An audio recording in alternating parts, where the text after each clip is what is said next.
I am the Watcher, an omnipresent force that has shaped your world since the first plumb bob flickered into existence. Since before times medieval, I have witnessed as you became the hero or villain of your legacy. I have silently guided your actions, offered a motherlode of fortune to the worthy, and unleashed unspeakable horrors upon the foolish. Confess to me your aspirations, your desires. Whisper your wicked whims into the ether. But remember, the eyes of the Watcher miss nothing.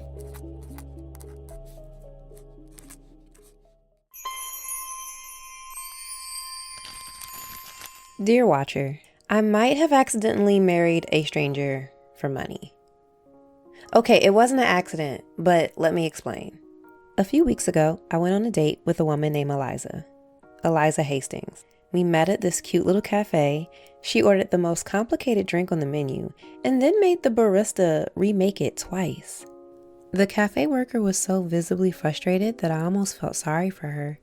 But there was something oddly charming about the way Eliza spoke up for herself.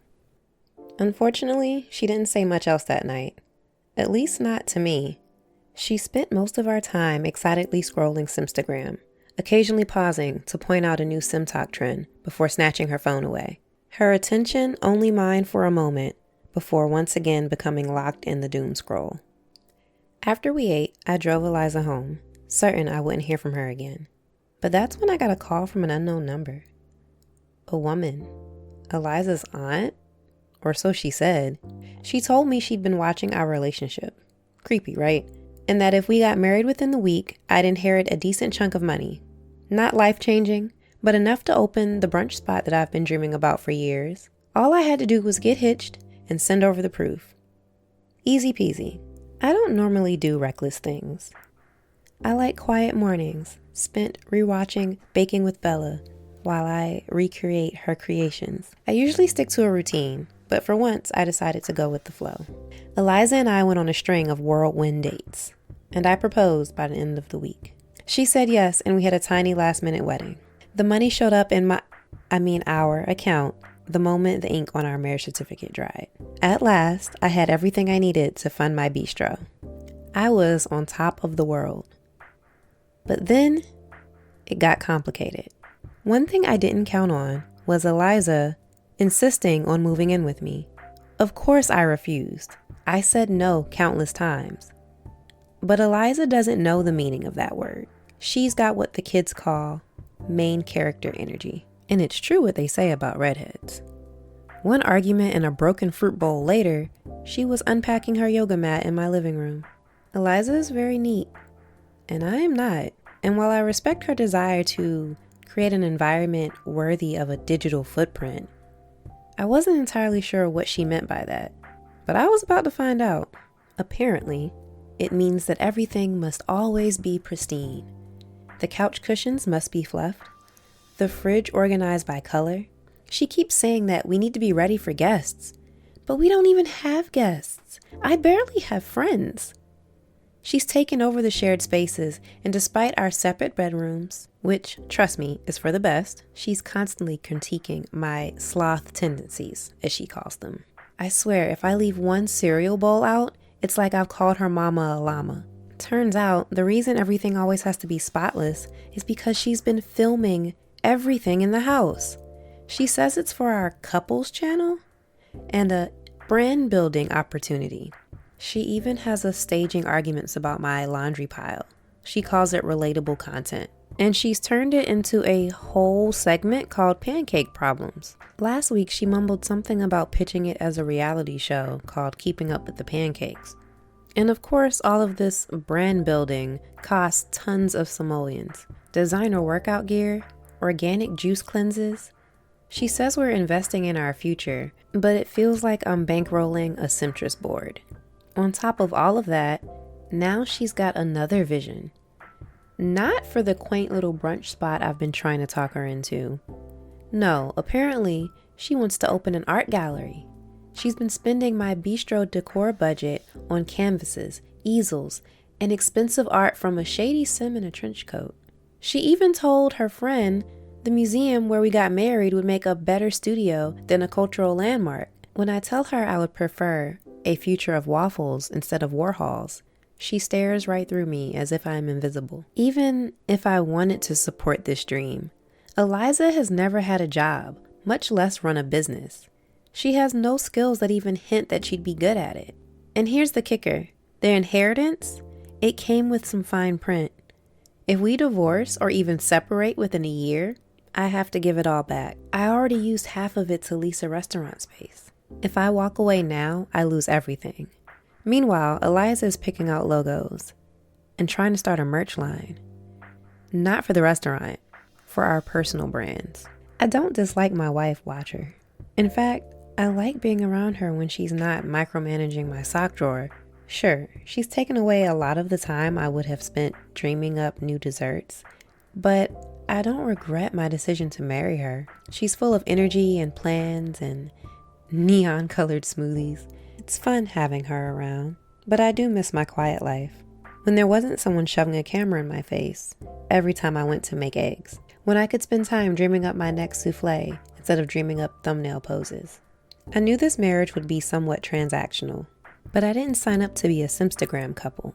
Even still, Eliza's planned out a whole picture-perfect life for us, like we're toys in some simulated dollhouse. And the weird part is, I kinda have to admit that I like the attention. I've been watching the comments on our videos, and someone called me dad bod goals. I've never been called goals before.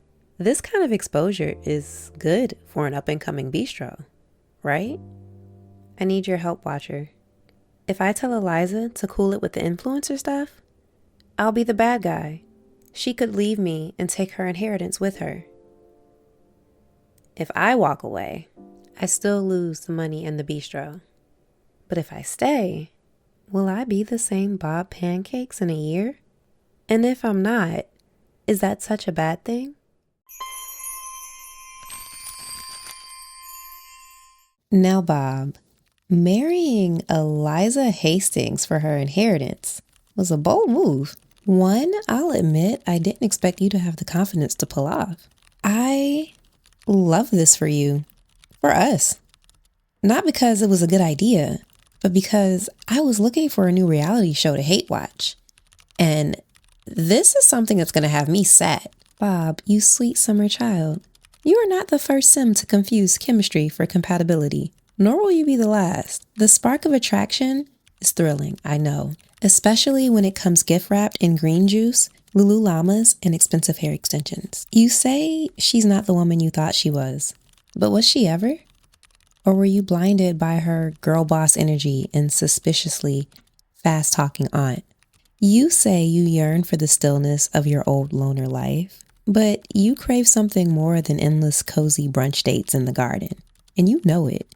You want excitement, a first-class ticket to a new adventure. And fortunate for us, you did not read the fine print on the contract. Eliza, bless her perfectly curated heart, never wanted a partner. She wanted a production assistant. And with that hastily signed prenup, you've now sold your soul not only to her, but to Social Bunny. Eliza is ambitious, and there's nothing wrong with that. But her idea of building a future seems to have come with a heavy dose of Delulu. I watched the comment sections too, Bob. And just between us, when Nancy Landgrab says someone is doing too much, it's hard not to agree. The whole feed is giving cringe. And I've seen grilled cheese sandwiches with more substance than her so-called content strategy. But fret not, I come bearing solutions. Option 1. Lead into the madness. Be the cinnamon roll golden retriever sidekick that she needs. Name your bistro Eliza's Baking Company. Invite all the chatters from her comment section, including Nancy Landgrab, to the grand opening. Then, point the camera at your wife, and I'm sure it won't be long before you catch something drama-worthy enough to make your brunch spot go viral. Or attract the producers of Kitchen Nightmares.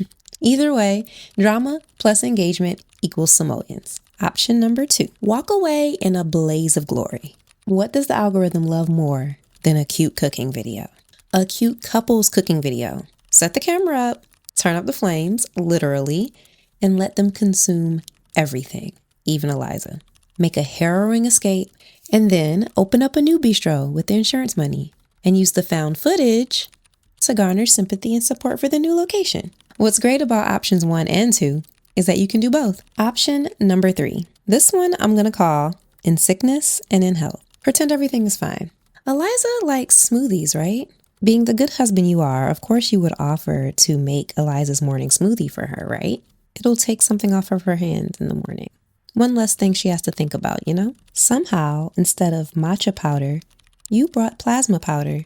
An honest mistake. But now, Eliza, too imbalanced to leave the bathroom, can't make content. Use all that free time to practice your cooking skills. A pot of Grandma Pancake's chicken noodle soup will settle her stomach enough to make you look like the dutiful husband. Now this part is the most important. Keep the couples page going by leaving somber updates about Eliza's conditions for the fans. Sympathy equals engagement. And engagement equals what? Simoleons. Rinse and repeat. And last but not least, option 4.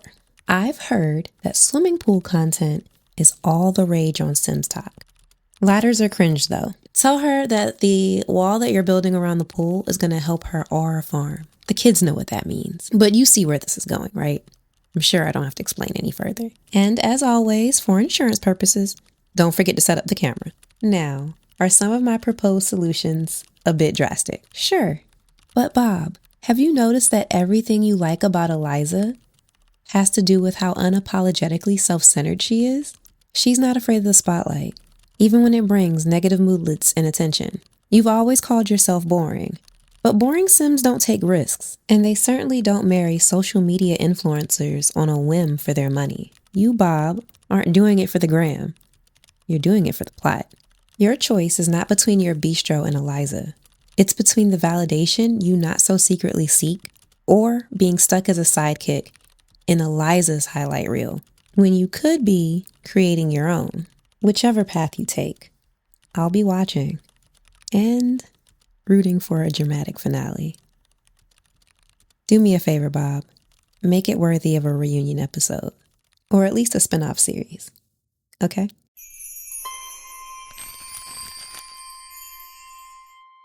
And so, as the cameras keep rolling in the Pancake's household, only time will tell if this marriage will bring misery or transformation for Bob.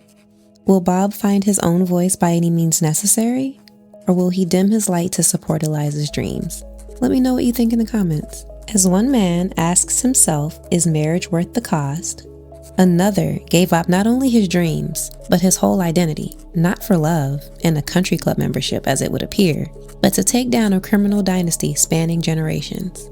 The only problem is, Jeffrey Landgrab will have to tear his already fractured family apart to complete the mission. Next time, a tale of one man's desperate attempt to find himself and a life finally free of secrets. Before we part, a reminder. While the characters in this podcast are drawn from the rich lore of The Sims, the stories told here are works of fiction, crafted to inspire your own gameplay. Any resemblance to real people is purely coincidental, and the advice given should never, under any circumstances, be applied to the real world. The thoughts and opinions shared are my own and do not represent those of EA or Maxis. I am Maven, your storyteller, researcher, and editor. If you have enjoyed your time in my domain, support the podcast by sharing it with your fellow Simmers, leaving a review, and joining our ever-growing community. You can also support this project by joining me on Watch Your Lore, an exclusive bi-weekly companion podcast where I sit down with my fellow Simmers to explore their favorite townies, headcanons, and dive even deeper into the stories of the Sims universe. Available only on Patreon, Watch Your Lore takes you behind the curtain and deeper down the lore rabbit hole. Visit patreon.com/BeMoreNatural to unlock access to early episodes and even more Watcher secrets. And if you wish to expand your own Sims universe, consider using my EA Creator Code MSBM0R3 when purchasing DLC through the EA app. Every use directly supports this project and keeps the Watcher's gaze ever watchful. Until next time, my faithful, keep your doors locked, your hearts guarded, and remember, the Watcher is always watching.